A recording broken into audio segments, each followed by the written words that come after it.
హనుమంతుడు మరియు బంగారు పండు. ఒకానొక కాలంలో అంజనేయ అనే ఒక చిన్న వానర బాలుడు ఉండేవాడు.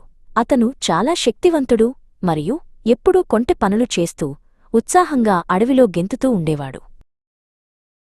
ఒక ఉదయం అంజనేయకు చాలా ఆకలివేసింది. అప్పుడే ఆకాశంలో ఎర్రగా వెలుగుతున్న సూర్యుణ్ణి చూశాడు. ఆహా, అది ఎంత పెద్ద పండు! చాలా రుచిగా ఉంటుంది కాబోలు అని అనుకున్నాడు.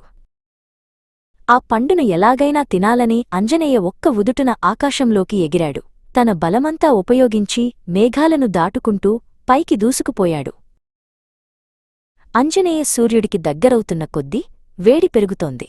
కాని తన శక్తిమీద ఉన్న అతివిశ్వాసంతో అతను వెనక్కి తగ్గలేదు. నేను ఎంత బలవంతుడినో ఈ పండుకు చూపిస్తాను అని గట్టిగా అనుకున్నాడు.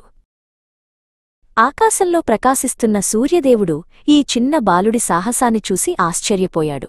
ఇంత చిన్న వయసులో ఇంతటి బలమా అని ఆయన ముసిముసి నవ్వులు నవ్వుకున్నాడు. అంజనేయ సూర్యుణ్ణి పట్టుకోబోతుండగా దేవతలరాజు ఇంద్రదేవుడు అది గమనించాడు. లోక కళ్యాణం కోసం అంజనేయను ఆపాలని నిర్ణయించుకున్నాడు. ఇంద్రదేవుడు తన వజ్రాయుధాన్ని ప్రయోగించగానే ఆ ధాటికి అంజనేయ స్పృహ కోల్పోయి కిందకు పడిపోసాగాడు.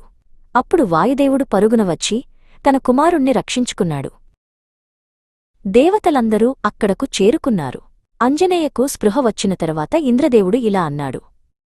బాల అంజనేయ, నీకు చాలా శక్తి ఉంది. కాని వివేకం లేని శక్తి ప్రమాదకరం. శక్తి ఉండటం గొప్ప విషయమే, కాని దానిని ఎప్పుడు ఎక్కడ ఉపయోగించాలో తెలియడమే నిజమైన తెలివితేటలు అని దేవతలు అతనికి బోధించారు. వారు అంజనేయకు గొప్ప వివేకాన్ని, బుద్ధిని వరాలుగా ఇచ్చారు.